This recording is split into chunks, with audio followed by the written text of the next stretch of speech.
दोस्तों, तारीख थी 14 अगस्त सन 1947। आज से लगभग 76 साल पहले। चारों तरफ कहमा कहमी का माहौल था। एक तरफ लोगों के अंदर आज़ादी को लेकर उत्साह बढ़ता जा रहा था, मगर दूसरी तरफ अखंड भारत दो हिस्सों में टूट जाने के कगार पर था। समय रात के करीब 9 बज रहे थे। बिजली की कड़कड़ाहट के साथ दिल्ली में ज़ोरदार बारिश हो रही थी। 14 अगस्त सन 1947 की वह रात, जिसके बाद अगली सुबह भारत के लोग आज़ाद देश का सूर्य देखने वाले थे। अलग अलग जगह से लोग रायसीना हिल्स पर इकट्ठा हो रहे थे। कुछ ही देर में लाखों की संख्या में लोग इकट्ठा हो चुके थे। कुछ आंकड़ों के अनुसार लगभग 5 लाख लोग इकट्ठा हो गए थे। रात के करीब 10 बजे जवाहरलाल नेहरू, सरदार वल्लभ भाई पटेल और Rajendra Prasad Mountbatten viceroy house पहुंचे थे। कुछ ही समय बचा था भारत को आज़ाद होने में। कुछ लोगों के चेहरे पर मायूसी थी तो कुछ लोगों में उत्साह।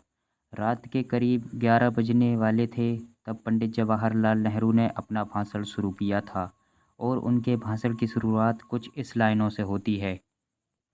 Eight the stroke of the midnight hours, when the world sleep, India will be awake to life and freedom.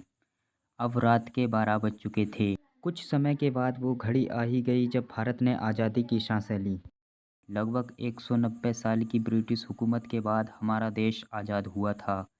14 अगस्त 1947 में रात भर बारिश के बाद सुबह आसमान बिल्कुल साफ था।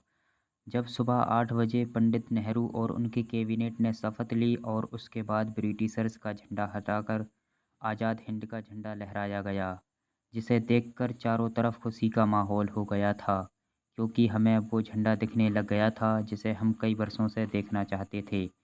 कुछ रिसर्च के अनुसार पंडित नेहरू के इस ऐतिहासिक बयान को सारे भारत ने सुना था, लेकिन महात्मा गांधी नहीं सुन पाए थे, क्योंकि जब राजधानी दिल्ली में आज़ादी का जश्न मनाया जा रहा था, उस समय महात्मा गांधी दिल्ली से हज़ारों किमी दूर पश्चिमी बंगाल में थे और राज्य में शांति कायम करने का प्रयास कर रहे थे।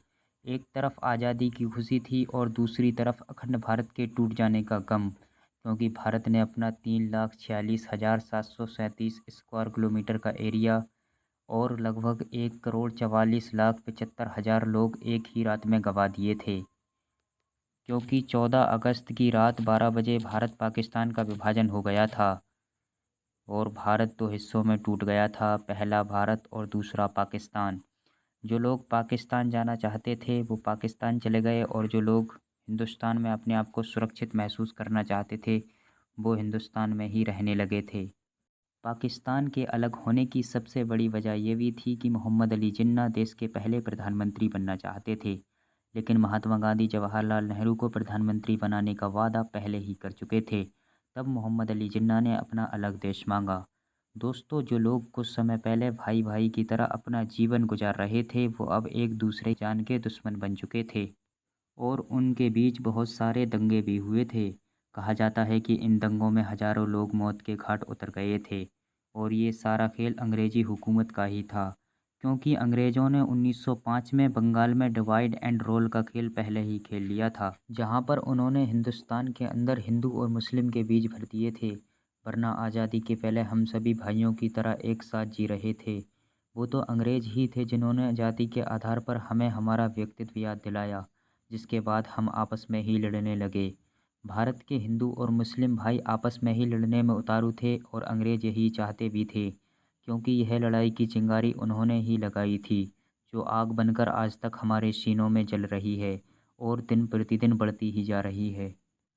लेकिन दोस्तों, हैरान कर देने वाली बात यह है कि जिन अंग्रेज़ों ने 200 साल तक भारत को लूटा और हमारे साथ हर वो जुल्म किया जो हम याद करते हैं तो हमारा दिल दहल जाता है, लेकिन उन्हें फिर भी बारातियों की तरह विदा किया गया था। जहां 1500 ब्रिटिश सैनिकों की पहली टीम 17 अगस्त 1947 को अपने देश लौटी थी, वहीं उनकी आखिरी टीम एक साल के बाद 27 अगस्त 1948 के दिन अपने देश लौटी थी। जहां ब्रिटिशर्स की आखिरी टीम हमारा देश छोड़कर जा रही थी, तो उन्हें बैंड बाजे के साथ विदा किया गया था, और उसी दिन से सभी ब्रिटिशर्स का नाम हमारे देश के नक्शे से निकल गया था। तो दोस्तों, ये थी हमारी आज़ादी की कहानी। इसके बारे में आपका क्या ख़्याल है, कमेंट में ज़रूर बताएं। आपके प्यार भरे कमेंट का बेहद शुक्रिया। मिलते हैं किसी नई वीडियो में किसी नए टॉपिक के साथ। तब तक के लिए जय हिंद, जय Bharat. Subscribe now and press the bell icon. Never miss an update.